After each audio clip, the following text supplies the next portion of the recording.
Bonjour à tous, c'est toujours le frère Zouloula dans les mystères, dans les révélations cachées de la parole du Dieu véritable. Aujourd'hui, je viens devant vous, dans ce temps décisif, nous allons parler d'un sujet, c'est-à-dire qui trouble le monde chrétien, le monde tout court, sur la personne du premier-né, connu sous le nom dans ce monde, Yehoshua, HaMashiach, donc le Christ. Vous savez qu'actuellement, déjà avant de commencer la vidéo, j'aimerais toutefois d'abord remercier le Père, le Créateur du ciel, de la terre, de toute chose, de toute vie, de toute existence, parce qu'il est grand, glorieux et redoutable.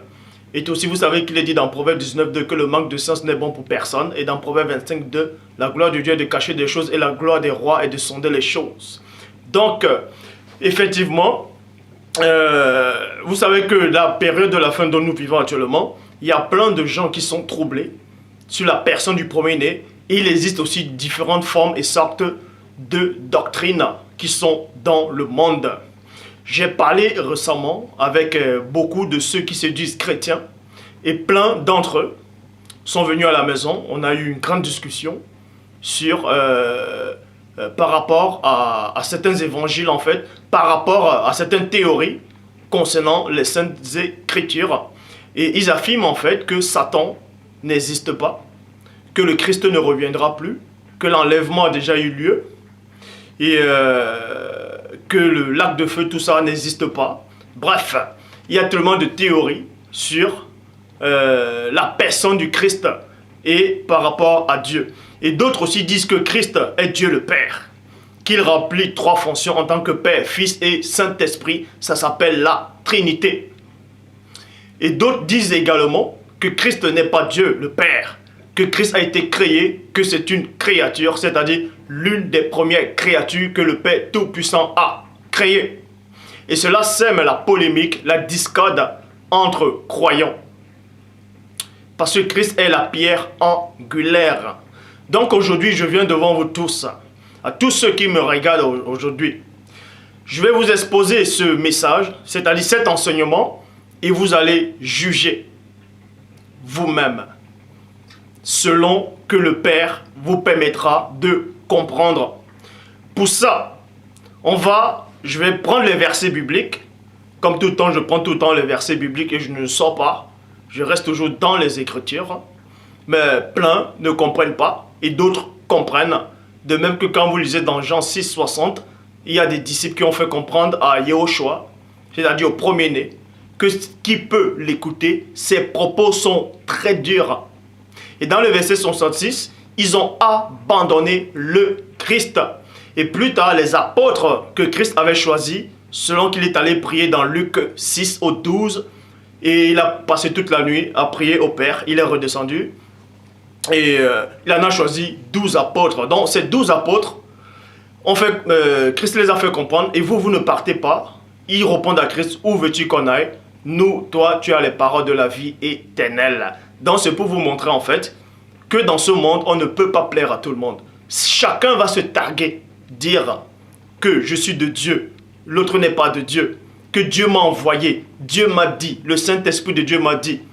Et je vous le dis, il y a plein de ceux qui ressentent des sensations, en croyant peut-être que ce qu'ils pensent, ce qu'ils disent, c'est forcément ce que Dieu ressent. Dieu ne ressent pas ce que vous ressentez. Dieu est hors de tout ce que vous pouvez concevoir ou imaginer. Pour cela, on va donc aller dans Exode, chapitre 20, au verset 3, qui dit « Tu n'auras pas d'autre Dieu devant ma face. » Point.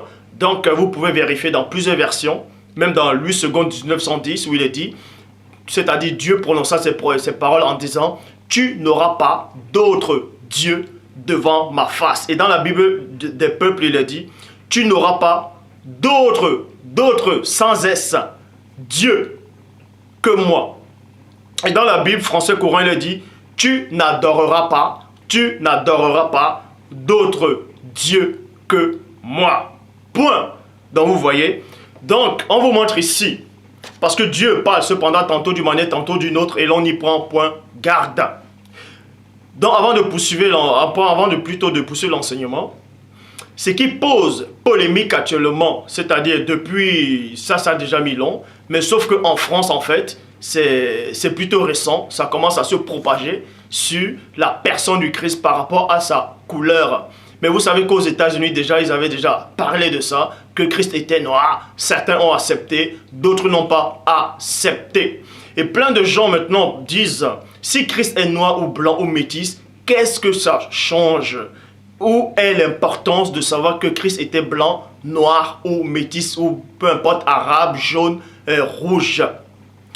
Donc avant de poser ce genre de questions, parce que je sais qu'il y a plein qui sont troublés actuellement, avant de poser ce genre de questions, nous allons d'abord vérifier qu'est-ce que la Bible en pense. D'abord, avant que chacun donne son avis.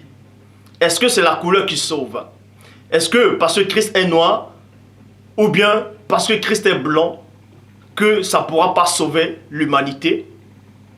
Ça ne pourra pas sauver celui qui vient en lui. Mais pour ça, on va d'abord vérifier, parce que Christ dit dans Jean 3,11, nous disons ce que nous savons, et l'on rend témoignage de ce qu'on a vu. Donc le témoignage et ce que je vais dire aujourd'hui, ça va être uniquement basé dans la parole.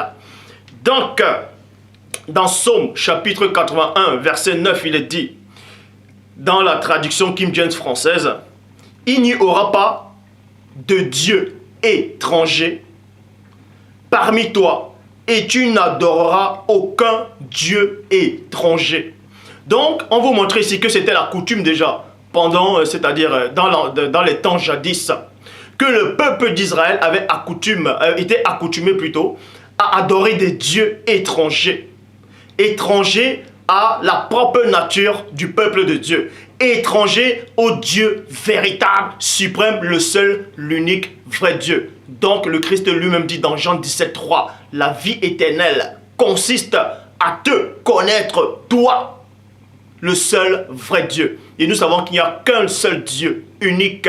Il n'y a pas de Dieu. Mais le même Christ dit néanmoins, dans Jean, vous voyez, dans Jean chapitre 10 au verset 34, « N'est-il pas écrit dans votre loi, j'ai dit, vous êtes des dieux ?» Donc, tous ceux qui acceptent la personne du premier-né, tous ceux qui vont participer à l'enlèvement, tous ceux qui vont accepter le Dieu véritable, quand ils vont revêtir des nouveaux corps, dont Paul de Tarse fait allusion dans 1 Corinthiens chapitre 15 à partir du verset 50, seront des dieux.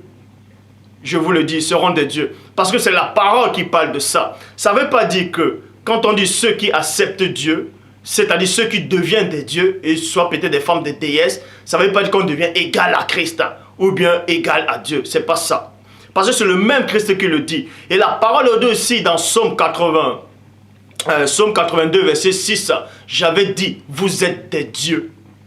Donc, si dire que ceux qui marchent selon le Père sont des dieux ou bien seront des dieux, c'est une hérésie. Ça veut donc dire que Dieu a commis cette hérésie, ou bien le Christ lui-même a commis cette hérésie dans Jean chapitre 10 au verset 34. Donc faites attention, il faut faire attention quand les gens viennent raconter des choses qui ne maîtrisent, c'est-à-dire qui ne maîtrisent pas. Donc on vous apprend ici là, que le peuple d'Israël, Dieu les avait donné l'interdiction de ne pas adorer les dieux étrangers. Et nous allons donc voir c'est quoi un dieu étranger. Comme vous pouvez constater, le titre de la vidéo c'est « Dieu ne connaît ni Jésus, ni les chrétiens de ce siècle ». Je sais que ce titre-là est en train de bouillanter, en train de choquer certaines personnes. Mais dans Bible des peuples, dans Psaume 81, verset 10, parce que dans le même chapitre, c'est en fonction des versets en fait, les versets diffèrent. Dans la traduction King James française, c'est dans le verset 9, et dans la Bible française, plutôt Bible des peuples, c'est dans Psaume 81, verset 10 qui dit « On ne verra pas chez toi un Dieu étranger, tu ne serviras pas un Dieu venu d'ailleurs. » Tu ne serviras pas un Dieu venu d'ailleurs. Nous sommes d'accord. Et dans la Bible Chouraki, il est dit « Tu ne te prosterneras point, tu ne te prosterneras pas devant un El exotique, c'est-à-dire devant un Dieu exotique. » Et la définition d'exotique, c'est quoi? C'est espèce non indigène qui se trouve dans un milieu naturel qui n'est pas son milieu naturel. Vous voyez? D'origine et qui a été introduite par la suite directe ou indirecte de l'activité humaine. C'est ça, en fait. Bon, vous ne devez pas constater plutôt, vous ne devez pas ignorer à tous ceux qui me regardent actuellement, que ceux qui sont d'accord ou pas d'accord, à tous ceux qui me regardent actuellement, faites exactement comme ceux dont on nommait dans Actes des Apôtres, sous le nom, c'est-à-dire plutôt dans le Nouveau Testament, sous le nom des chrétiens de Bérée. Parce que Paul de Tarse venait les enseigner les Écritures. Il savait néanmoins que Paul de Tarse avait été mandaté par le Père. Mais il ne voulait pas uniquement s'arrêter sur les propos de la personne de Paul de Tarse. C'est pour cela que quand Paul partait, ils vérifiaient eux-mêmes dans les Écritures. Ils ne restaient pas, c'est-à-dire, ils ne voulaient pas dire en fait, parce que Paul c'est un apôtre, on le croit sur parole. Ou bien donner leur avis personnel, mais ils voulaient quand même vérifier dans les Écritures. C'est pour ça que je vous exalte à tous ceux qui sont d'accord ou pas d'accord. Vous pouvez vérifier dans les Écritures. Donc, le christianisme, vous ne devez pas être dans l'ignorance, c'est-à-dire savoir que le christianisme est arrivé en Afrique pendant le 1er siècle.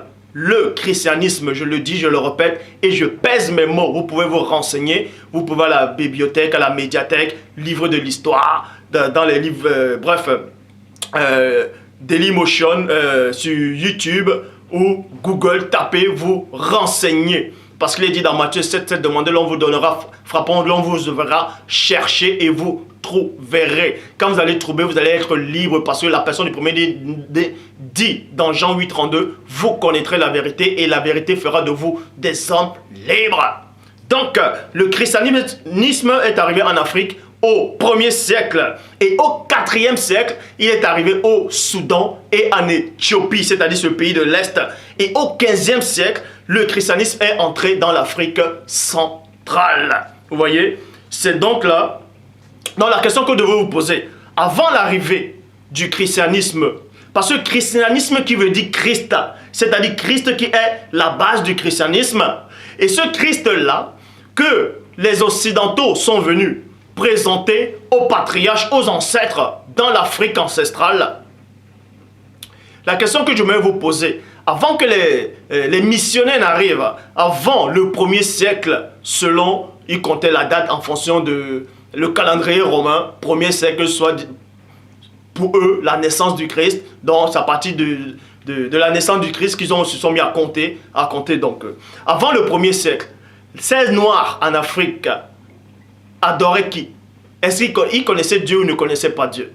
Donc on vous apprend ici que les Occidentaux, c'est-à-dire les missionnaires sont arrivés en Afrique, au 1er siècle, ils ont apporté le christianisme. Ils ont fait entrer celui dont on a nommé Jésus dans l'Afrique. Celui dont on a nommé Jésus, avec les yeux bleus, un blanc. Maintenant, plein peuvent penser que je suis raciste. Libre à vous de penser que je suis raciste ou pas. Libre à vous de penser que je suis raciste ou pas. Moi, je travaille, j'ai des collègues. Presque tous mes collègues sont des blancs. Et je m'entends bien avec eux. Avec mes collègues blancs. Et je n'ai pas à me justifier. J'ai des amis blancs et j'ai des copines blanches. Donc, je n'ai pas à me justifier. Donc, mais le but de cette vidéo, ce n'est pas pour juger certaines personnes ou bien critiquer certaines personnes ou bien dire que d'autres n'ont aucune connaissance, aucune notion. Mais le but de cette vidéo est de réveiller les consciences. C'est-à-dire, le but de cette vidéo n'est pas pour diviser, pour s'aimer la zizanie ou bien pour s'aimer le trouble, mais pour réveiller les consciences. Pour que l'homme puisse se réveiller, quand je dis l'homme et non le noir, mais l'homme universel, y compris toutes les couleurs, que l'homme puisse se réveiller, s'émanciper mentalement, c'est-à-dire qu'il puisse sortir de cette aliénation, qu'il puisse sortir de cet esclavage mental, intellectuel et spirituel. Donc, et le but de cette vidéo, selon l'Esprit du Père, c'est de rétablir la vérité authentique. Donc, quand les missionnaires sont arrivés en Afrique, ils ont présenté ce personnage, vous voyez, ils ont présenté ce personnage-ci en tant que sauveur de l'humanité, en lui donnant le nom de Jésus. Vous voyez? En lui donnant le nom de Jésus. Et vous ne devez pas ignorer qu'avant le 1er siècle, vous pouvez vous renseigner, avant le 1er siècle, en Afrique, on connaissait déjà le Dieu véritable. On connaissait déjà la personne du Christ, mais on ne l'appelait pas sous le nom de Jésus. Dans certaines tribus en Afrique, on l'appelait sous le nom de Yesu. D'autres disent Yesu. Maintenant, vous allez me dire que Yesu, c'est une traduction de Yehoshua. Mais Yehoshua vient, c'est-à-dire, ça vient de l'hébreu, si vous voulez. Ça vient de l'hébreu. Et c'était qui les véritables hébreux dans la Bible? Pour ça, vous pouvez vous renseigner dans Genèse chapitre 15 au verset 13. Lorsque le Père Tout-Puissant s'adressa au patriarche Abraham, en lui faisant comprendre que sache que ta descendant, ta postérité sera esclave dans un pays qui ne sera pas eux, ils seront opprimés durant 400 ans. Et le seul peuple qui a subi l'esclavage dans l'histoire de l'humanité durant 400 ans, ce sont les Noirs. Et c'était les premiers Hébreux. Donc si on vous dit que Yehoshua, c'est en hébreu, c'est normal, parce que le mot de Yehoshua vient de l'Afrique. Parce que les premiers Hébreux, c'était des Noirs. Est-ce que vous comprenez? Donc, on connaissait déjà le Sauveur. On connaissait déjà Yehoshua, Yesu en Afrique. Et les ancêtres le décédaient, c'est-à-dire le représentaient déjà en tant que noir et non en tant que cette couleur. Et ils sont venus, ils ont introduit cela. Vous voyez? Ils ont introduit cela. Mais le but d'aujourd'hui, je ne vais pas reprendre les enseignements ou comment ils ont pris l'histoire de l'Afrique, tout ça, ils ont trafiqué. Bref, je vais aller droit au but. Le 1er siècle, ils sont venus en Afrique avec cette image-ci. D'un homme, d'être un Européen, un Jésus, à lui donner le nom de Jésus blanc, aux yeux bleus, en disant aux Noirs, voici ton sauveur, voici le Messie, voici Dieu. Vous voyez? Voici Dieu, et voici le Père, voici le Fils, voici le Saint-Esprit, une seule personne qui remplit 3 fonctions. Et ils ont imposé le christianisme en Afrique. Vous voyez? Donc, la question que j'aimerais vous poser, elle est très simple. La question que j'aimerais vous poser, elle est vraiment très simple. Pour ça, je vais aller dans Deutéronome, chapitre 32, au verset 12, qui dit « Dieu seul a conduit son peuple, et il n'y en avait avec lui aucun Dieu étranger. » Donc, avant l'arrivée de ce Jésus blanc-ci là, en Afrique aux yeux bleus, on vous apprend dans Deutéronome chapitre 32 verset 12, Dieu seul conduisait son peuple. Dieu seul conduisait son peuple. Parce que dans l'Afrique ancestrale, les patriarches connaissaient déjà le Dieu véritable. Vous voyez? Je prends l'exemple d'Abraham. Abraham, c'était un patriarche. On vous dit dans Genèse, comme je l'ai dit, Genèse 15, 13, que sa postérité, sa descendance sera esclave dans un pays qui ne sera pas eux. Ils subiront l'esclavage durant 400 ans. Je ne vais pas revenir sur la couleur des patriarches, je l'ai déjà fait. Ceux qui acceptent, ceux qui n'accepteront pas, c'est les problèmes. Donc, mais aujourd'hui, ce n'est pas pour donner la supériorité à une couleur ou à une race ou à un peuple ou pas. C'est juste pour rétablir la vérité authentique, la vérité biblique, intellectuelle, mentale et spirituelle à l'ordre du jour. Et c'est en ce moment seul que vous allez connaître le Dieu véritable, que vous allez être réellement en harmonie, comme dans Actes 2, ce que les apôtres étaient en train de faire. Ils étaient en harmonie. Il n'y avait pas de discorde entre eux au départ. Je dis bien, entre eux. Maintenant, dans le verset 17, on vous montre maintenant qu'il y a ceux qui vont accepter cela. Ceux qui vont accepter ce Messie-ci aux yeux bleus. Vous voyez, ce Jésus aux yeux bleus. Tout à l'heure, on va encore arriver par rapport à la couleur, l'importance de savoir que Christ est noir ou pas, ou bien blanc ou pas.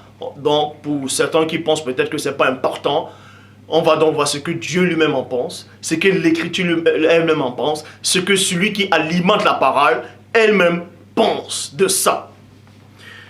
Donc, dans le verset 17, il est dit, ils ont offert des sacrifices à des démons qui ne sont pas Dieu, à des dieux qui ne connaissent pas. Des dieux nouveaux. des dieux nouveaux, apparus depuis peu et que vos ancêtres n'avaient pas connus. Donc, des dieux nouveaux, c'était ça les dieux nouveaux, que les ancêtres n'ont pas connus. Ce Jésus blanc aux yeux bleus. Je répète encore, je ne suis pas en train de dire que celui dont on nomme Yehoshua, le Christ de la Bible, j'ai jamais dit que le Christ, en fait je ne suis pas en train d'annoncer, je ne suis pas en train d'enseigner que le Christ de la Bible, c'est un faux Christ. C'est pas ça que je dis. Je dis juste que le Christ de la Bible, qu'on veut, nous fait accepter, c'est ce Christ-ci. Et moi je dis que c'est faux. L'Écriture dit que c'est faux. Dieu dit que c'est faux. Le Saint-Esprit dit que c'est faux. Et le Christ lui-même dit que c'est faux. Que ce n'est pas ce Christ-ci. Et on va vous donner des références bibliques qui parlent par rapport à cette couleur.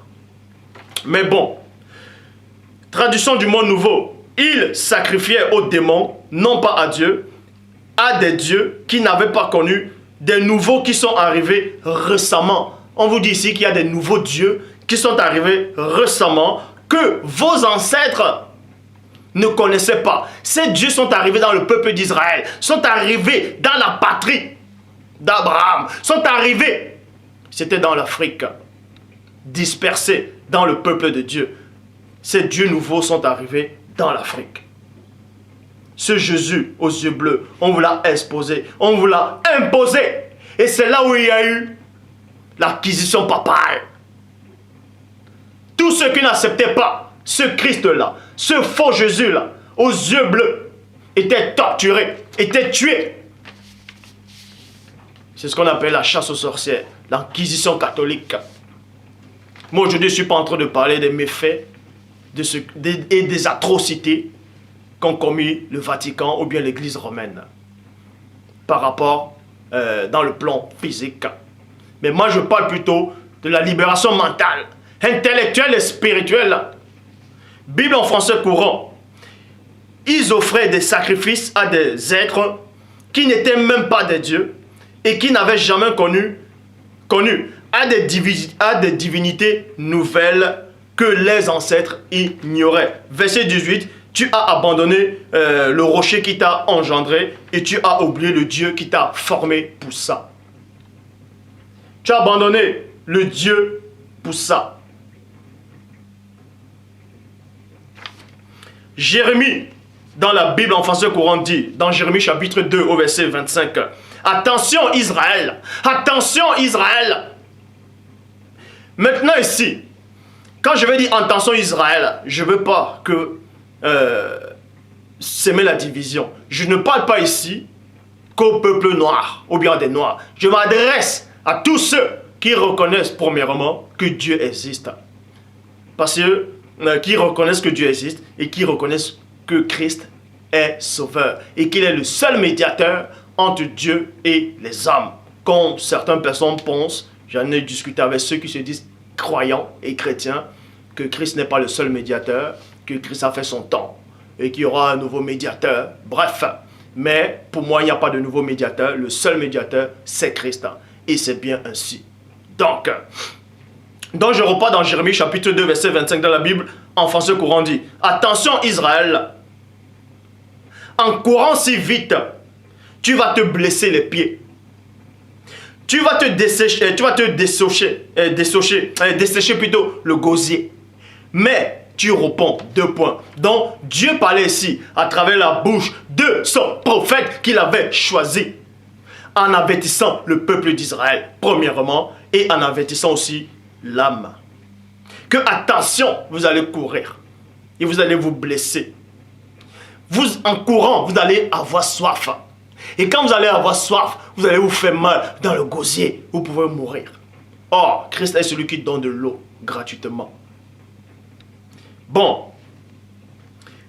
Mais tu réponds, inutile d'insister. J'aime les dieux étrangers. J'aime les dieux étrangers. Voilà. J'aime les dieux étrangers. Et il faut que j'aille avec eux. Donc, vous voyez, quand les missionnaires sont arrivés en Afrique, on les a présenté cette hérésie. On les a présenté cette abomination que le Père n'a jamais approuvé ça, ce Messie-là, cette abomination, cette hérésie, cet enfant illégitime selon la Bible. C'est ce qu'on a présenté aux ancêtres, aux patriarches dans l'Afrique ancestrale. On les a fait croire que c'est le Messie, que c'est le Fils de Dieu, que c'est Dieu lui-même, sur forme humaine. Et pourtant, il est dit dans Nombre 23, 19, que Dieu n'est point homme. Et non, Dieu n'a jamais été homme, et non, Dieu ne sera pas homme. Mais parce que quand Dieu il parle ici, là, Dieu n'est point homme, il parle du présent, dans tous les temps, dans toutes les époques, Dieu n'est point homme. Donc, pour ça, on va aller dans Romains. Donc, plein de gens dans l'Afrique, ils ont fui le Dieu véritable. Ils ont accepté ce Dieu-ci là, ce faux Dieu-là. Et ils ont dit, voici notre Dieu, voici notre Sauveur, voici le Messie aux yeux bleus qu'on vous a présenté. On a changé son nom, on a dit qu'il s'appelle Jésus.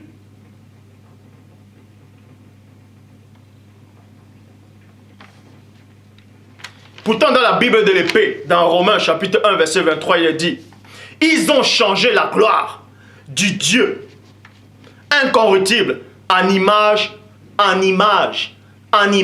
je vais reprendre. Dans la Bible des peuples, dans Romains chapitre 1 verset 23, ils ont changé la gloire du Dieu incorruptible en des images religieuses. À des images religieuses. Voici les images religieuses. Vous voyez? Ça, c'est des images religieuses.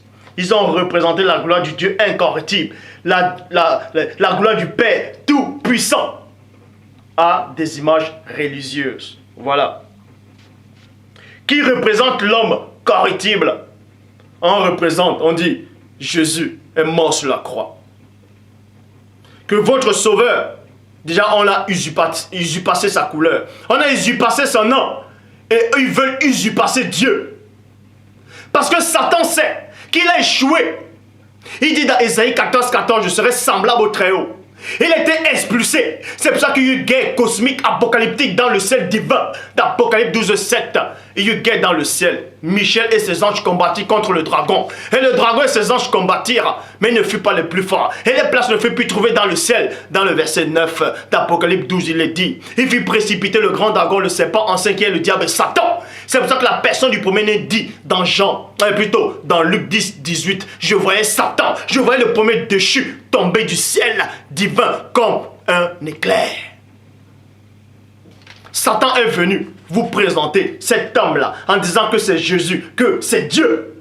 Cet homme a pris la place de Dieu dans votre cœur.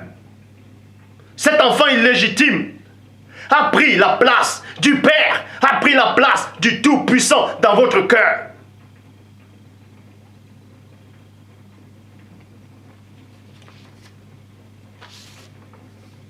C'est pour ça qu'il est dit dans Nombre chapitre 21 au verset 8. Premièrement, nous allons voir si cet homme-là qui a pris la place de Dieu, cet enfant illégitime, cette abomination-ci qui a pris la place de Dieu dans votre cœur, on peut l'adorer ou il est mort sur la croix. Parce qu'il y a plein non seulement, ils ont accepté que lui c'est le Sauveur, qui s'appelle Jésus. Vous voyez? Que l'église romaine a ramené. On vous a dit que c'est votre Sauveur. Que la couleur ne compte pas. Si la couleur ne compte pas, pourquoi quand on dit que le Christ est noir, ça vous dérange?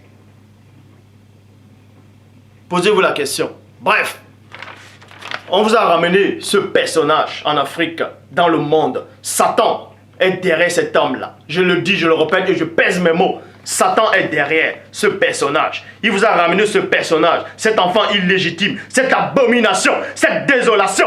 Il a dit, c'est Dieu. Il a usurpé la place du Père dans votre cœur.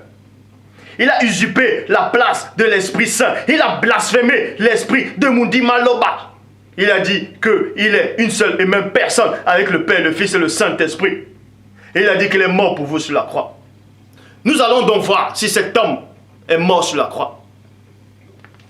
Nombre, chapitre 21, verset 8, il est dit, et Dieu dit à Moïse, fabrique-toi un serpent brûlant et place-le sur un et non deux. sur un et non deux poteaux. Celui qui sera mordu le regardera et sera sauvé. Donc, parce qu'il est dit dans Job 33, 14, que le Père Tout-Puissant parle cependant tantôt d'une manière, tantôt d'une autre, et l'on nous prend point garde. L'Ancien Testament, c'était l'ombre des choses à venir. C'était l'ombre. Et le Nouveau Testament, c'est la lumière, si vous voulez. Ça veut dire que dans l'Ancien Testament, le Nouveau Testament était caché dans l'Ancien Testament. Et le Nouveau Testament révèle l'Ancien Testament. Est-ce que vous comprenez? Donc, quand le Père Tout-Puissant s'est adressé à Moïse en disant « Fabrique-toi un serpent d'airain », dans d'autres versions, on dit un serpent en métal, un serpent de bronze, un serpent brûleur, et place sur une perche, sur un poteau, un et non deux. Nous savons que c'est Dieu seul qui crée les mots, les langages dans Genèse 11, 7. Il dit « Place sur un poteau et non deux ». Parce que deux poteaux, ça forme une croix. Pour former une croix, il faut l'ensemble de deux poteaux pour faire une croix. Or, la parole ici, là, que le serpent d'airain, le serpent en bronze, doit être posé sur un poteau, donc sur un morceau de bois et non une croix. Et quiconque regardera ce serpent-là, peu importe s'il avait été mordu par d'autres serpents, conservera la vie.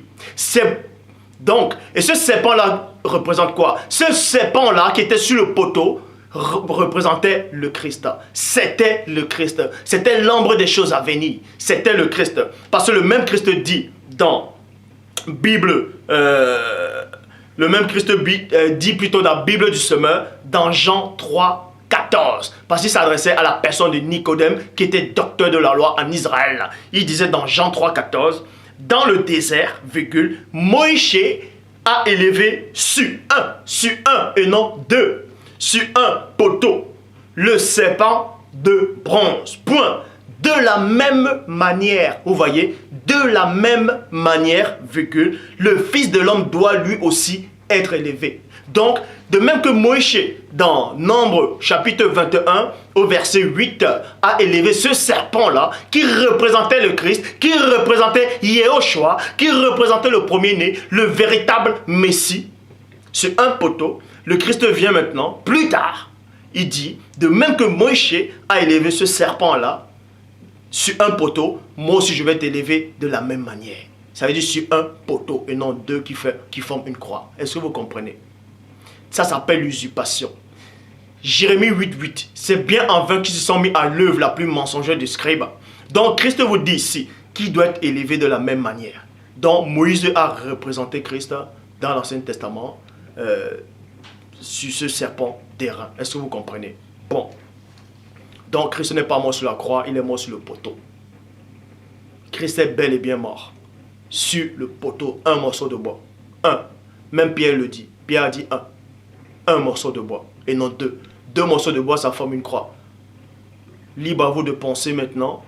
Libre aux gens de penser que je joue avec les mots. C'est pas moi qui ai écrit cette Bible. Toutes les versions là, je dis bien toutes les versions, dans Nombre 21, verset 8, parle d'un poteau ou une perche et non deux. Donc, Christ a dit c'est la même manière. Donc, Christ aussi sera, en tout cas le véritable Christ, va te mettre sur un morceau de bois et non deux morceaux de bois qui forment une croix. Donc, c'est déjà une usurpation, premièrement. Donc, je parle maintenant dans la Bible du Semeur pour vous montrer maintenant, est-ce qu'on doit adorer le Christ? Même à supposer même le vrai Christ, est-ce qu'on doit l'adorer? Dieu parle cependant tantôt d'une manière, tantôt d'une autre, et là on y prend point garde. Premièrement, la parole vous montre ici que ce serpent d'airain-là représentait Christ. Nous sommes d'accord. Maintenant, toujours dans la Bible du Semeur, dans 2 Rois, chapitre 18 au verset 4, dit, c'est-à-dire Ézéchias, qui était un roi, il a marché avec Dieu. En ce temps-là, il a marché avec Dieu. Dieu a pris plaisir à ce que Ézéchias a fait par rapport au verset que je vais lire. Il fut disparaître les hauts lieux, virgule, briser les stèles des idoles, virgule, couper le pieu sacré de la déesse Ashara, point. Donc vous voyez ici que le roi Ézéchias, vous voyez, a détruit les statuettes, a détruit les idoles, il a détruit les stèles des faux dieux. Et maintenant, il y a point. Il fit aussi, écoutez attentivement, il fit aussi mettre en pièces le serpent de bronze que Moïse avait fabriqué. Vous voyez? Donc, le serpent que Moïse avait fabriqué dans Nombre chapitre 21 au verset 8 représentait le Christ. Vous voyez? Et le Christ lui-même l'affirme, a confirmé cela dans Jean chapitre 14, non plutôt dans Jean chapitre 3 au verset 14. Et on vous apprend que dans la suite, un roi est venu et a fait son apparition. Et ce roi a plu à Dieu en brisant tous les statuettes, en brisant les idoles. Et il a aussi brisé ces statues-là. Il a aussi brisé ce serpent d'airain-là qui représentait le Christ. Pourquoi il a brisé le serpent d'airain qui représentait le Christ? Pourquoi? Tout simplement parce qu'il a dit, car jusqu'à cette époque, là, les Israélites faisaient brûler des parfums pour lui. Et on l'appelait Neshusta, qui veut dire le serpent idole en cuivre. Vous voyez? Donc, on nous apprend ici que le roi là a détruit ce serpent d'airain qui représentait le Christ. À cause d'un petit détail. Parce que les enfants d'Israël ont commencé à adorer ce serpent-là. Donc ça veut dire que on vous montre par là qu'il ne faut pas adorer le Christ. Que l'adoration ne revient qu'au Père. Je dis bien, l'adoration ne revient qu'au Père. Il n'y a aucun verset dans la Bible où Christ a dit « adorez-moi ». Je dis bien, toutes les versions qui disent que les apôtres ont adoré le Christ, ou qu'il est dit dans Hébreux chapitre 1 verset 6, que lorsqu'il introduit de nouveau le premier-né, dans le monde, il dit que tous les anges de Dieu l'adorent. Or, il est écrit dans Psaume 17 verset 7, que tous les dieux se prosternent. Il n'y a point, il n'y a pas adoré. Bref, le mystère ici c'est quoi? C'est que ce serpent-là représentait le Christ. Le Christ l'a confirmé cela. Et Moïse aussi le savait. Maintenant, le roi a détruit tous les autres des statuettes. On dit aussi qu'il a aussi détruit cela à cause. Parce que les enfants d'Israël ont commencé à adorer cela. Parce que ce serpent d'airain-là a pris la place de Dieu. De même que lui-là, il a usurpé la place de Dieu. Vous l'adorez aussi. Vous dites que c'est Dieu qui est venu sur forme humaine. Vous dites que c'est Dieu lui-même qui est le Père, le Fils et le Saint-Esprit, que c'est cette personne-là qui se nomme Jésus-Christ de Nazareth. Vous voyez? De même que le roi est venu, il a détruit ces statuettes-là. Il a détruit ce serpent d'airain pour vous montrer que l'adoration ne revient qu'au Père. Christ n'est pas mort sur la croix, il est mort sur le bois, sur un poteau. Il dit, de même que Moïse éleva le serpent dans le désert, sur un poteau et non sur deux poteaux. Il faut qu'il soit aussi élevé de la même manière, c'est-à-dire sur un poteau aussi.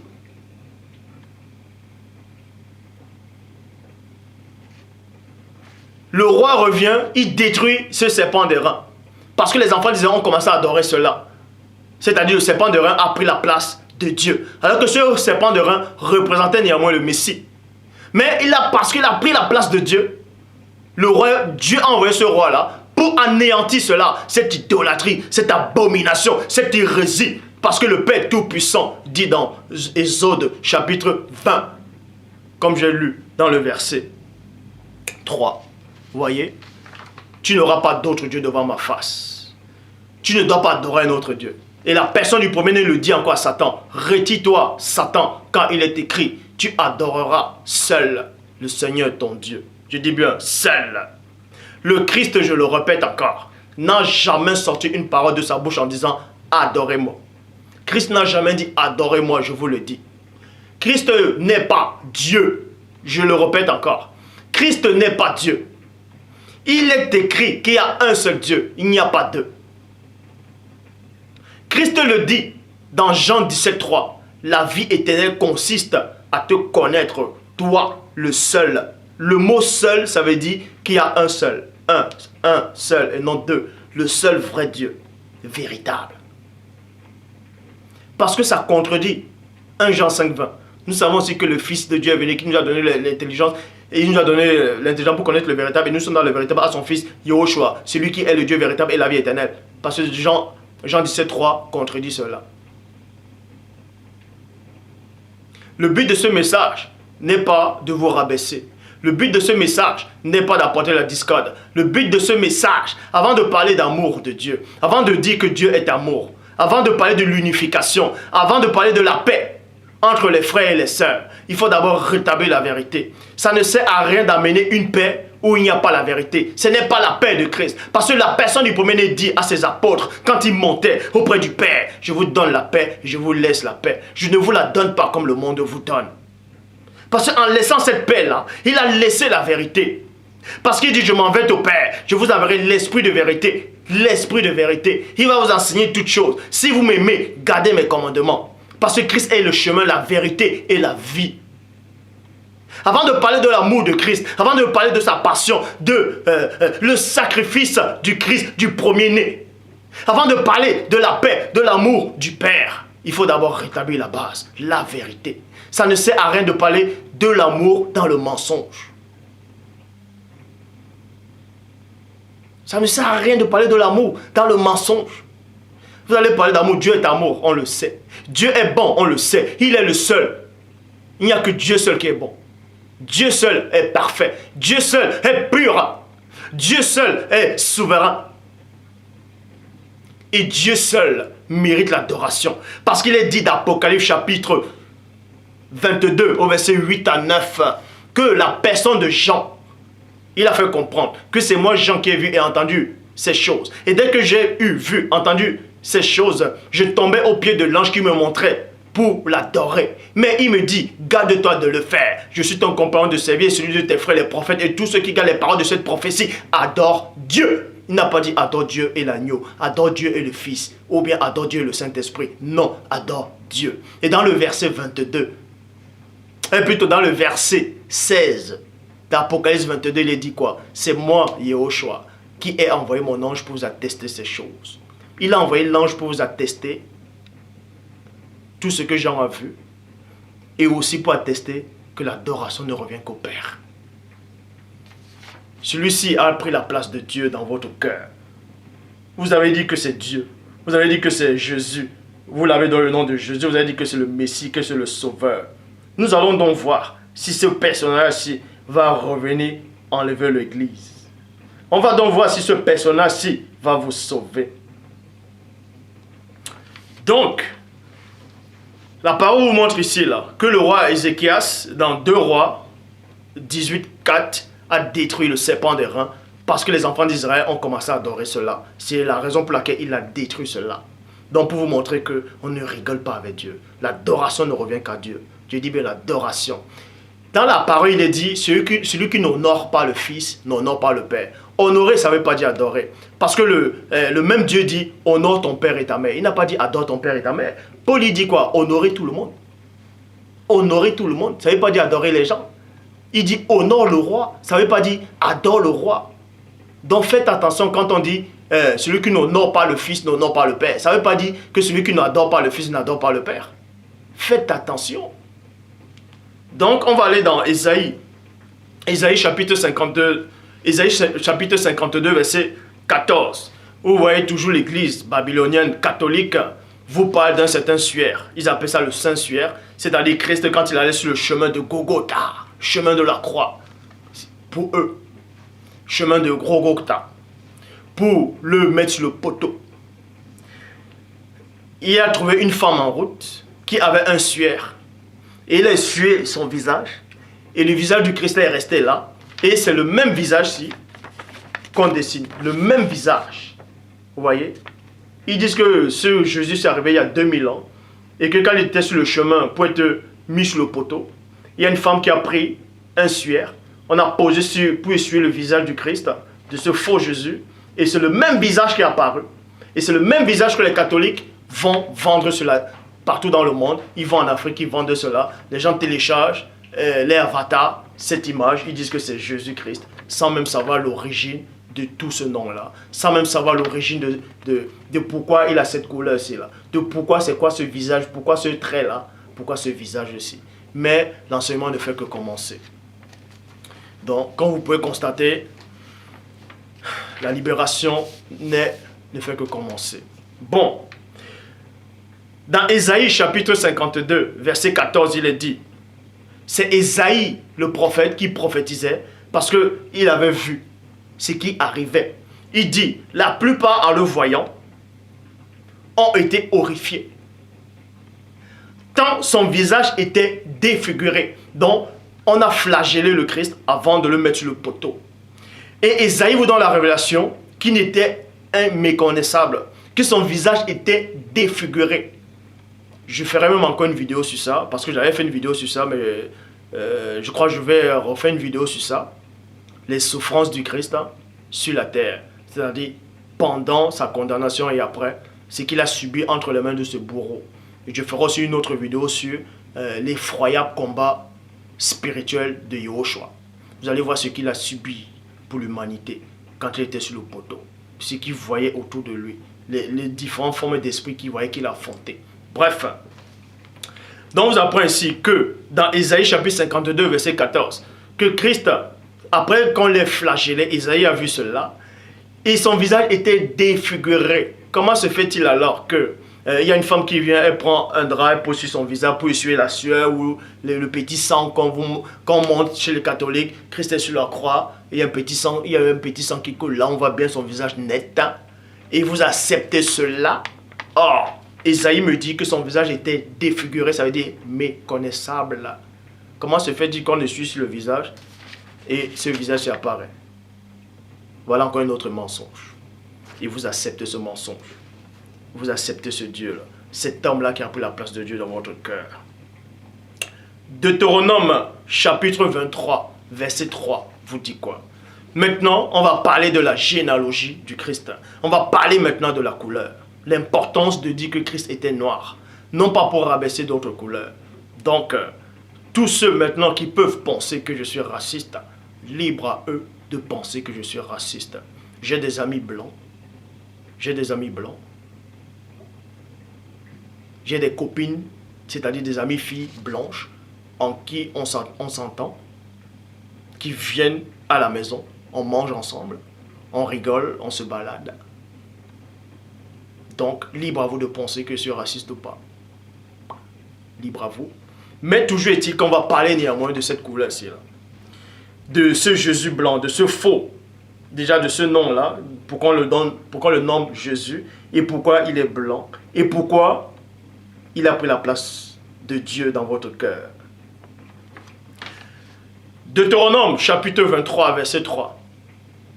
L'enfant illégitime, c'est pas moi qui ai écrit la Bible. Donc, si on veut me traiter de raciste, c'est donc la Bible qui est raciste.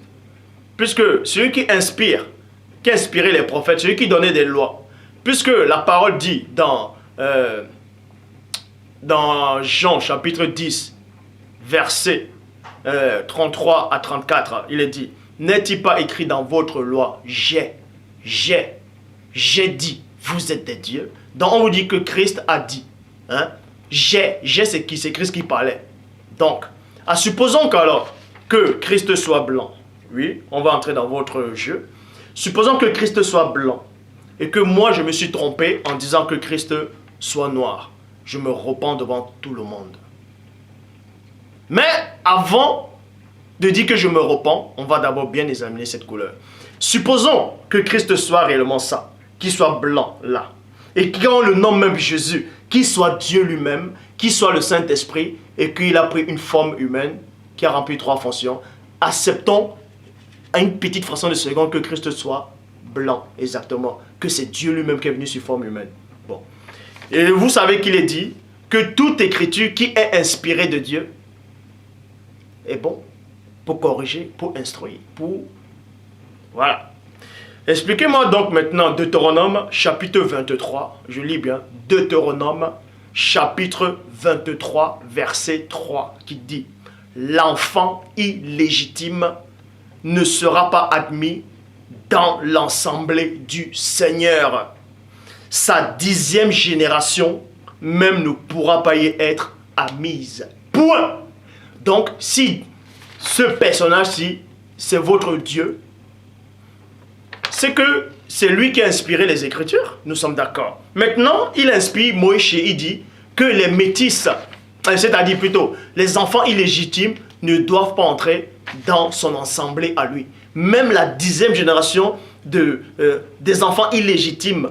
Maintenant, nous allons donc voir c'est quoi un enfant illégitime selon ce verset-là. Bible pastorale de Maret Sous dit, le métis n'entrera pas non plus dans l'assemblée du Seigneur jusqu'à sa 10e génération. Donc, si lui là, c'est votre Dieu, il se condamne lui-même, non? Ou bien il se contredit lui-même. Puisque cette couleur-ci ne doit pas entrer dans sa propre assemblée. Comment se fait-il il inspire que le métis n'entrera pas, ainsi que les parents, c'est-à-dire les blancs n'entreront pas dans son assemblée. Et lui, il vient naître en tant que blanc. On ne veut pas qu'il y ait une contradiction. Ce n'est pas une contradiction, ça. Or, il est dit dans Nombre 23, 19 que Dieu n'est point homme pour mentir, ni fils d'homme pour se repentir. Ben, il s'est repenti.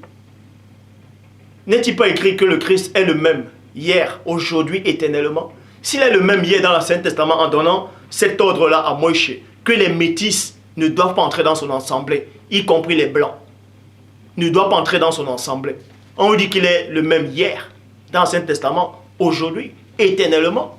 Donc, quand il disait cela, puisqu'il est au-dessus du temps et de l'espace, donc quand il disait cela, et votre époque ici, hein, c'est une fraction de seconde qui s'est écoulée. Donc, en quelques fractions, milliardièmes de seconde, il a réfléchi, il a dit, ah tiens, ah non, ce n'est pas une bonne loi ça. Tiens, je vais rectifier ça, je vais devenir blanc et on va m'accepter. Arrêtez, il faut arrêter. Arrêtez. Hein? Donc, Bible des peuples, le métis non plus n'entrera pas dans la communauté de Yahvé, de Yahweh. Même à la 10e génération, il est exclu. Il est exclu de la communauté de Yahweh. Vous voyez, il est exclu. Lui là, il est exclu. Puisque c'est cette couleur-ci qui ne devait pas entrer dans l'assemblée de Dieu. Et c'est cette couleur-ci, selon la Bible, ce sont des enfants illégitimes. Vous voyez, selon la Bible. Selon la Bible, vous dites que lui là, c'est votre sauveur. Vous dites que c'est votre Messie. Vous dites que c'est Dieu ici là. Selon la Bible, il s'est insulté lui-même. Puisque selon la Bible, dans d'autres versions, il est sale. Vous voyez? Selon la Bible, c'est lui ici là. Donc, votre sauveur, c'est un enfant illégitime. Selon sa propre parole, c'est un enfant illégitime. Donc Dieu est né en tant qu'enfant illégitime alors. Dans ce cas, pourquoi Christ fait comprendre à ces juifs là, dans Jean,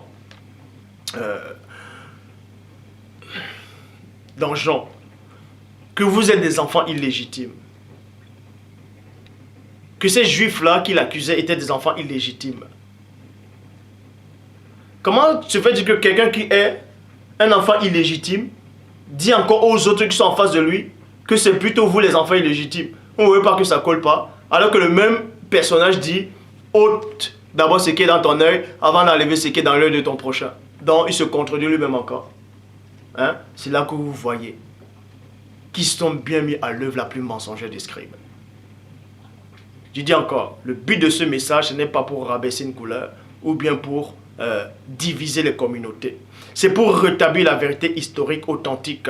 Que si on vous a présenté ce personnage si blanc aux yeux bleus, c'est Satan qui est derrière cela. Parce que Satan sait, le premier déchu sait que cette couleur-ci là, cet homme-là est un enfant illégitime. Cet homme-là, il est saint. Il ne devait pas à aucun moment entrer dans la communauté de Dieu. Donc maintenant, Satan vient, il prend cette couleur-ci, il prend cet homme-là, il invente, il donne le nom de Jésus, et non seulement il usurpasse, il dit que c'est Dieu, que c'est votre Dieu, il dit que c'est votre sauveur. Un enfant illégitime, votre sauveur. Alors que cet enfant illégitime ne devait pas entrer dans la communauté de Dieu. Tous ceux-là qui me traitent de raciste, vous pouvez tous me traiter de raciste. C'est la parole, dans ce cas la parole elle est raciste. Dans ce cas, c'est votre même Dieu-ci là qui est raciste. C'est votre Dieu-ci qui est raciste. Puisqu'il dit que cette couleur-ci, elle est maudite. Que cette couleur-ci ne doit pas entrer dans sa propre communauté. Ça, c'est une confusion et une contradiction. C'est pour vous montrer que le Christ là, ce Jésus là que vous adorez, c'est une malédiction, c'est une abomination devant aux yeux de Dieu. À aucun moment il faut adorer le Christ. À aucun moment, dans tous ceux qui disent que Dieu les a envoyés, Dieu les a dit. c'est ce Dieu-ci qui vous a envoyé. C'est ce Dieu-ci là, cette abomination qui vous a dit que moi je suis dans l'erreur. Parce qu'il a pris la place du Père dans votre cœur. Vous l'avez accepté. C'est pour ça que quand on vous dit que le vrai Christ était noir, ça vous ronge. Parce que ce Christ-ci qui a pris la place dans votre cœur n'accepte pas la vérité. C'est pour ça que vous avez du mal à accepter la vérité. Mais tous ceux que le Père a choisis accepteront cette vérité. Le Christ n'est pas un métis. Le Christ n'est pas blanc. Parce que selon Deutéronome 23, verset 3, ce sont des enfants illégitimes. Ce sont des... Ils sont nés d'une mauvaise union, une mauvaise commerce. Donc, ils ne devaient pas être sur la terre. Mes propos peuvent être durs. Ce sont les propos de la Bible. Nous disons ce que nous savons et l'on rend témoignage de ce qu'on a vu. Jean 3, 11.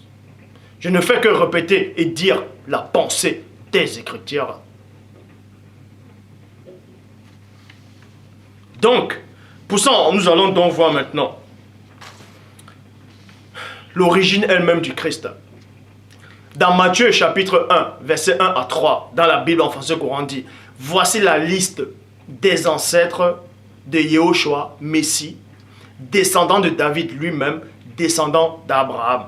Bible des peuples, document sur les origines de Yehoshua, Messie, fils de David, fils d'Abraham. Verset 2 à 3, il dit quoi? Abraham engendra Isaac. Isaac engendra Judas. Judas engendra Judas et ses frères.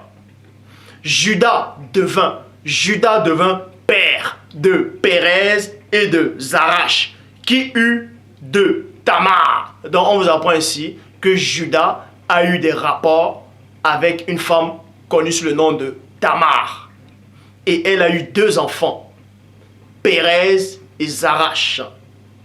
C'est donc qui Tamar? Qui est véritablement Tamar? Pour ça, on va dans Genèse chapitre 37 au verset 1 qui dit Jacob, c'est-à-dire Jacob, demeura dans le pays de Canaan. Jacob demeura dans le pays de Canaan où il séjournait son père. Genèse chapitre 38 verset 1 à 3. À la même époque, Judas se sépara de ses frères et alla vivre chez un habitant, un Andoulamite, son nom était Shira plutôt. Dans d'autres versions, il est dit que Judas conçut sa tante à côté de cet homme-là. Là, il fit la connaissance de la fille d'un Cananéen, parce qu'ils étaient toujours dans le pays de Canaan, nommé Shua. Il épousa et s'unit avec elle. Vous allez comprendre que Judas a épousé premièrement une Cananéenne et il a eu 3 fils. Donc, et ces 2 fils sont morts. Les 2 fils de Judas sont morts parce que y a un qui était mauvais, Dieu l'a fait périr, et l'autre, on l'a demandé, Onan, on l'a demandé d'aller vers sa belle-sœur, de donner une postérité à sa belle-sœur. Quand il allait, il savait que cette postérité ne serait pas lui, il s'est retiré, il a versé sa semence dehors. Et ce qu'il a fait a déplu à Dieu, et Dieu l'a frappé, il est mort sur le coup. Donc les 2 fils de Judas sont morts. Il restait le 3e fils, qui était très jeune. Et l'un des fils de Judas avait une femme qui se nommait... l'un des fils de Judas plutôt. L'un des fils de Judas... l'un des fils de Judas avait une femme, connue sous le nom de Tamar. Vous voyez? Tamar. Mais vu qu'on a tué l'autre, le mari, Tamar maintenant, là, il fallait une descendance. C'est pour ça, en fait, que le 3e fils de Judas était tellement jeune, c'est-à-dire, il voulait pas, il avait peur que son fils meure. C'est pour ça qu'il n'a pas donné son fils là à Tamar. Bon. Et dans le verset 13, vous voyez, dans le verset 12 plutôt, dans le verset 12, la femme de Judas, elle est morte. Et dans le verset 13 à 30, on nous apprend que Tamar a rencontré Judas. Tamar, c'était une Cananéenne, pour ceux qui ne savent pas. Tamar a rencontré Juda. Ils ont couché ensemble. Ils ont eu 2 fils, connus sous le nom de Pérez et Zara. Et Christ est sorti directement de la lignée de Tamar, c'est-à-dire du fils connu sous le nom de Pérez, dont Christ avait le sang cananéen en lui. Vous voyez? Et les Cananéens, c'était qui? C'était des Noirs. Les Cananéens, c'était des Noirs. Pourquoi? Vous voyez cela dans Genèse chapitre 10 au verset 6 qui dit: et les fils de Cham furent Cush, Cush. Cush qui veut dire Éthiopie. Vous pouvez voir dans Jérémie chapitre 13 verset 23. Dans d'autres versions on dit un Cushite, un Éthiopien peut-il changer la couleur de sa peau. Et dans d'autres versions, dans la Bible Shura, il dit un nègre peut-il changer la couleur de sa peau. Dans d'autres versions on dit un noir peut-il changer la couleur de sa peau. Donc on vous apprend ici que dans Genèse 10 au verset 6, les fils de Cham. Et vous savez que Noé a maudit Canaan et non Cham. Et ceux-là, ils viennent, ils disent que parce qu'on a maudit Canaan, on a maudit Cham, plutôt Canaan, et c'est là où quand Canaan est devenu noir, donc sa descendance était noire. Et c'est complètement faux. Pourquoi? Parce qu'il est dit dans Genèse chapitre 10 au verset 6, et les fils de Cham furent Cush. Qu'est-ce que veut dire Éthiopie? Et les Éthiopiens c'était des noirs. On a démontré cela dans Jérémie chapitre 23 au verset 13.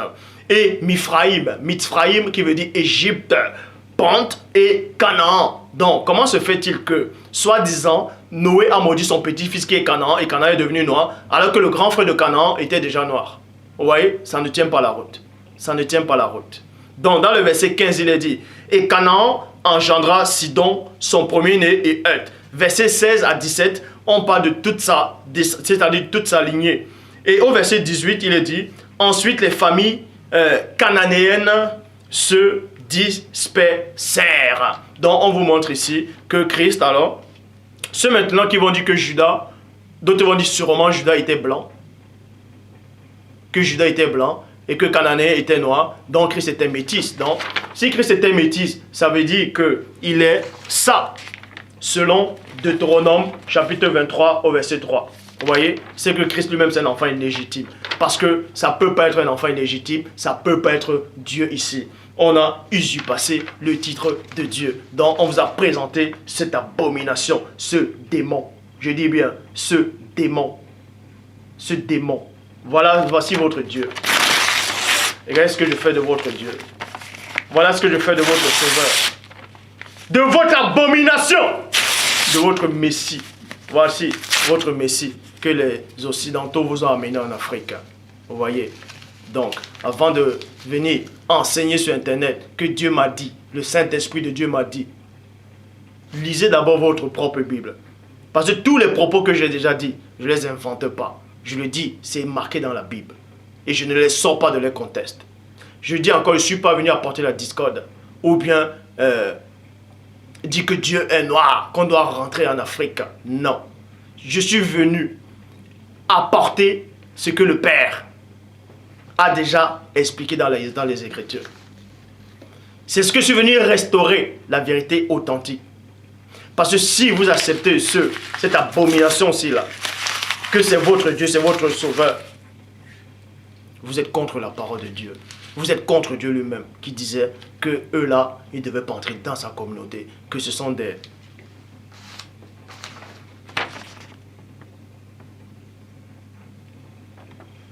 Vous voyez? Donc, acceptez toujours cette abomination-là, ce nom de Jésus-là. Vous dites Jésus-Christ, qui est l'abomination. Je le dis haut et fort. Il n'est pas Dieu. Il n'est pas Dieu. On n'a pas... Satan veut usurper la place de Dieu. Donc je m'adresse à tous ceux qui viennent de voir cette vidéo. À tous les blancs qui viennent de voir cette vidéo. À tous les métis qui viennent de voir cette vidéo aussi. Même aux noirs à qui ça dérange. Je ne suis pas là pour rabaisser une couleur. Ou pour élever une couleur.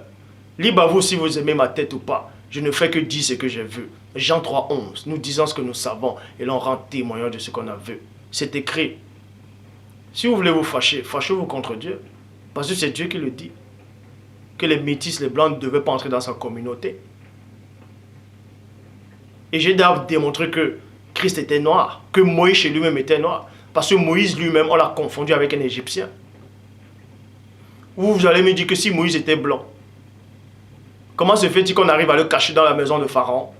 Alors qu'on sait que, selon eux, si les Égyptiens étaient des Noirs et les Hébreux étaient des Blancs, comment se fait-il qu'on cache un enfant hébreu qui grandit même dans la cour de Pharaon? Alors que Pharaon détestait les Hébreux. Mais vous ne voyez pas qu'il y a quelque chose qui cloche? Paul de Tarse, devant le tribun, on l'a pris pour un Égyptien. Ça veut dire qu'il avait les habits d'un Égyptien. Donc je m'adresse encore à tous ces Blancs, à qui ça dérange, à tous ces Métis, à qui ça dérange. Ne soyez pas dérangés. Ne vous sentez pas rejetés. Tous ceux qui cherchent le Père, sincèrement, Dieu ne laissera personne dehors. Parce que la parole dit que l'étranger qui s'attache à l'Éternel ne dise pas que l'Éternel me séparera de son peuple. De son peuple. Je dis bien, de son peuple. Et Dieu avait un peuple au départ. Le peuple de Dieu était noir. Je ne suis pas là pour élever une couleur. Je ne suis pas là parce que je suis noir. Je dis que je suis fier parce que le peuple de Dieu était noir. Non, c'est pas ça. C'est la parole qui le dit. Cette parole dont vous voulez défendre, cette parole-là dont vous aimez, je sais que vous aimez la parole. Je sais qu'il y a plein d'entre vous qui aiment Dieu. Je sais qu'il y a plein d'entre vous qui n'aiment pas le péché, qui voulaient vivre la vie spirituelle, qui voulaient vivre l'amour. Mais l'amour ne se vit pas dans le mensonge. L'amour ne se vit pas comme l'autruche qui met sa tête dans le sol pour ne pas voir la vérité en plein fouet. Christ était noir. Les apôtres étaient noirs. Les patriarches étaient noirs. La parole le dit. Mais ça ne veut pas dire que parce que tu es noir que forcément tu dois être sauvé. Ce n'est pas ça. C'est la vérité qui doit être restaurée. Parce que Satan connaît les Écritures.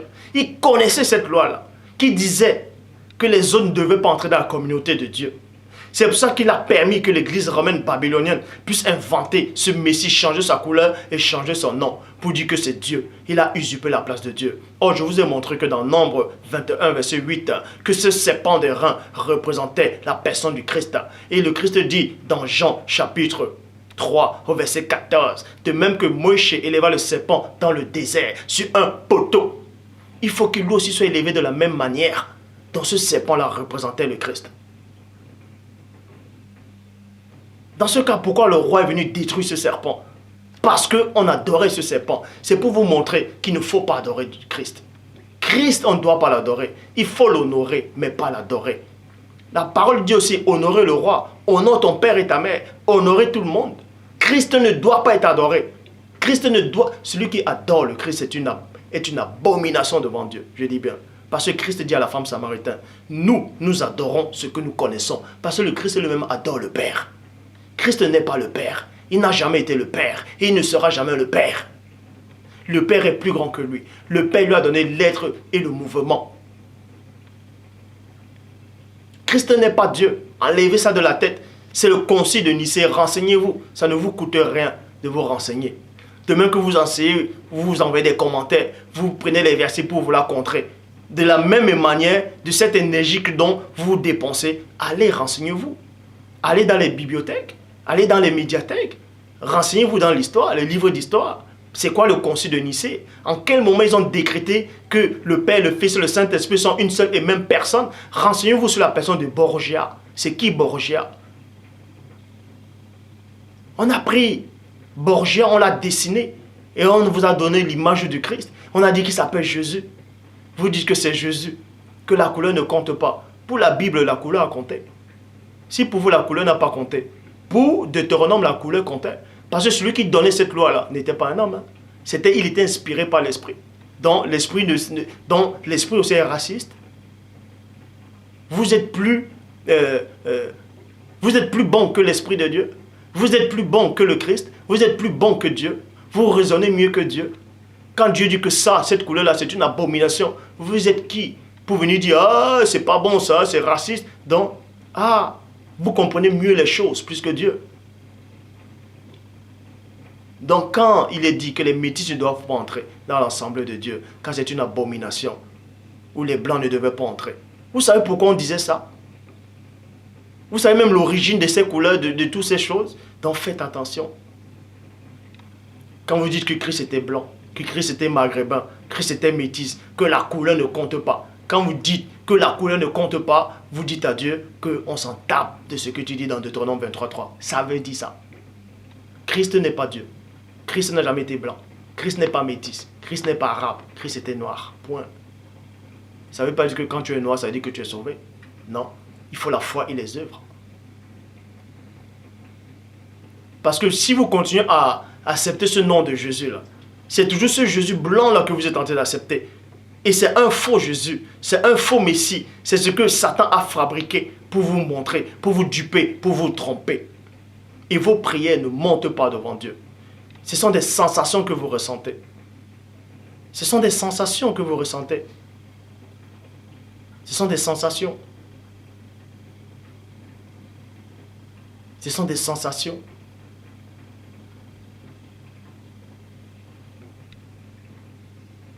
Donc faites attention. Je m'adresse à tous ceux-là qui sont partout dans le monde. Je ne souhaite pas que vous mouriez dans cet état. Mon but, ce n'est pas de voir quelqu'un qui doit périr. Je ne prends pas plaisir à rabaisser quelqu'un en disant que vous manquez de connaissances, que vous ne savez rien. Je ne prends aucun plaisir à dire cela. Mais on doit néanmoins le dire. Je le dis encore. Selon la Bible que vous lisez, Christ n'est pas blanc. Christ n'est pas métis. Christ n'est pas arabe. Christ n'est pas asiatique. Christ n'est pas maghrébin. Christ était noir.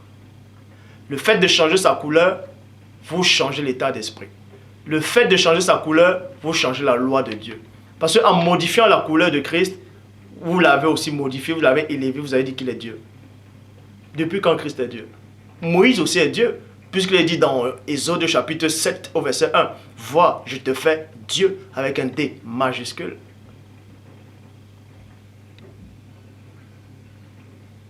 Dieu lui-même dit dans Somme 82 verset 6, « J'avais dit, vous êtes des dieux. » Et le Christ revient dans Jean 10, 34, dans Jean 10, 33 à 34, n'est-il pas écrit dans votre loi, j'ai dit, vous êtes des dieux?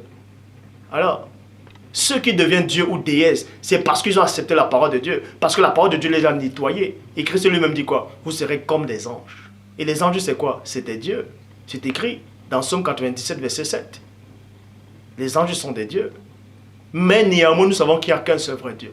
C'est le Père. Et Christ n'est pas Dieu. Point. Maintenant, vous voyez dans la vidéo, je n'ai pas trop crié. Parce que le message doit bien passer. Le message doit passer. Maintenant, libre à vous de continuer à invoquer le nom de Jésus. Vous n'avez plus d'excuses. Parce que Dieu s'est tenu compte des temps d'ignorance. Maintenant que vous avez écouté ce message, avec les versets à l'appui, je ne les ai pas inventés ces versets. Vous pouvez me regarder dans toutes les versions. Je ne les ai pas inventés. Ce n'est pas moi qui ai écrit cette Bible-là. Cette Bible dont vous croyez. Maintenant, libre à vous de faire comme l'autruche, de mettre la tête dans le sol en disant « Ouais, je vais quand même invoquer le nom de Jésus. Même si ce n'est pas son nom, il saura que c'est lui que j'invoque. » Dites aussi Satan. Lui aussi saura que ce n'est pas son nom qu'il va quand même vous invoquer. Dites aussi Baal. Pendant qu'on y est. Le fait de modifier sa couleur, vous changez tout. Vous changez tout. Point. Vous avez tout changé. Christ est noir. Christ n'est pas Dieu. Christ ne doit pas être adoré. Tous ceux qui font cela sont abomination en abomination à Dieu. La parole le confirme. Maintenant, libre à vous de toujours invoquer ce nom, de faire des DVD, de faire des disques, de danser sur ce nom, d'invoquer ce nom, de ressentir des sensations. À la fin des temps, quand chacun vous allez dormir, on verra qui c'est qui avait raison. Qui c'est qui a été séduit par des sensations. Qui c'est qui a cru entendre la parole de Dieu en disant « Va libérer mon peuple de Zulula ». On verra donc qui avait raison. Qui c'est qui avait raison. On verra qui avait raison. Christ n'est pas Dieu. Il n'a jamais été Dieu. Il ne sera jamais Dieu. Christ n'a jamais dit qu'il est Dieu.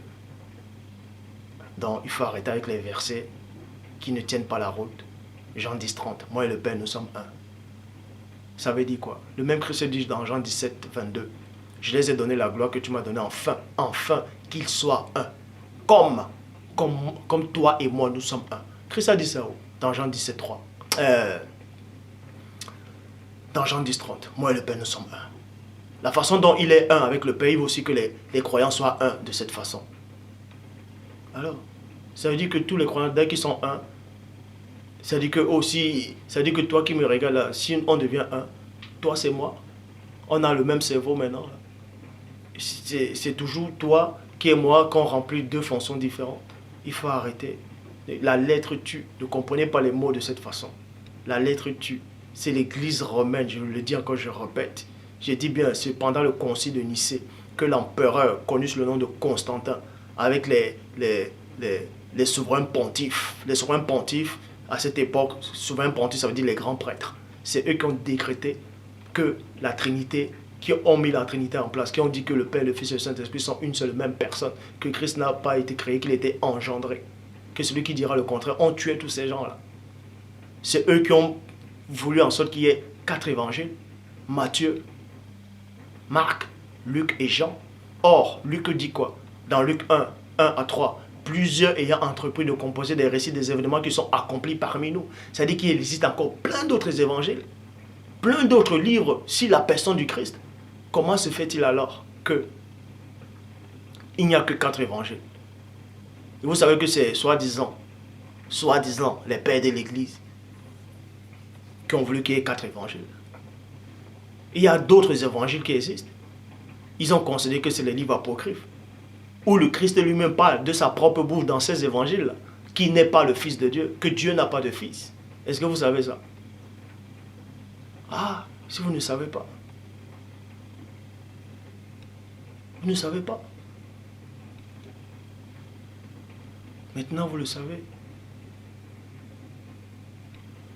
C'est pour ça qu'avant d'accepter du n'importe quoi, avant de vouloir donner des versets pour contrer, donner des versets sans comprendre l'origine de ces versets, sans comprendre qui c'est qui a introduit ces Bibles-là. Faites attention. La lettre tue. La lettre tue. La lettre tue. Christ n'est pas Dieu. Christ ne doit pas être adoré. À chaque fois que vous invoquez le nom de Jésus, dans votre esprit, vous associez cette couleur-là, vous associez qu'il est Dieu, et vous êtes en abomination devant Dieu. Et votre prière ne montera jamais, je le dis. Votre prière ne montera jamais. C'est ce faux Christ-là, c'est ce faux Jésus-là, qui va vous donner des fausses sensations, en faisant croire que vous êtes avec Dieu.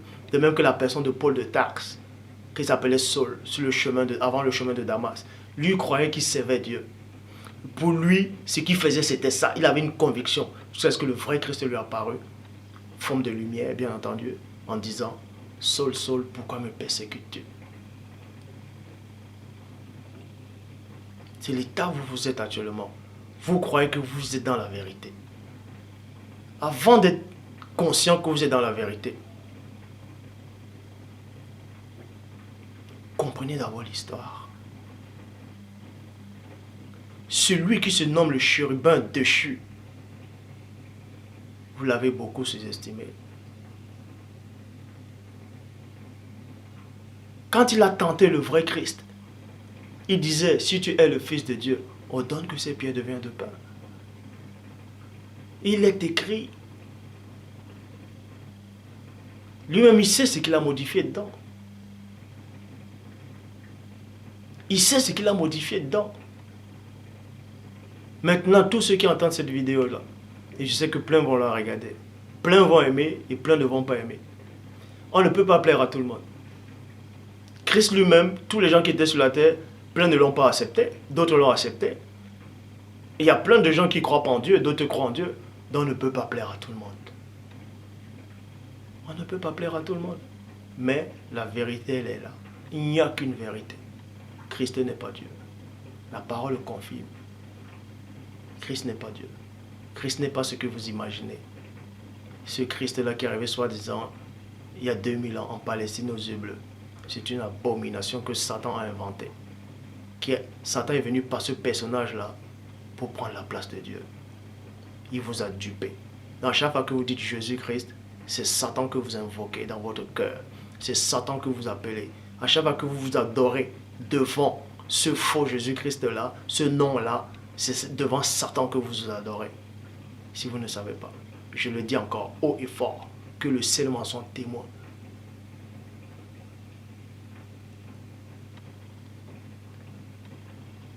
Maintenant, je vous laisse digérer la vidéo. Que le Père Tout-Puissant soit glorifié, magnifié, exalté. Toi seul, Père, ô très saint, tu mérites l'adoration. Et mon esprit seul reconnaît que toi seul, tu mérites l'adoration. Et personne ne me pourra le contraire. Aucune créature, aucune force.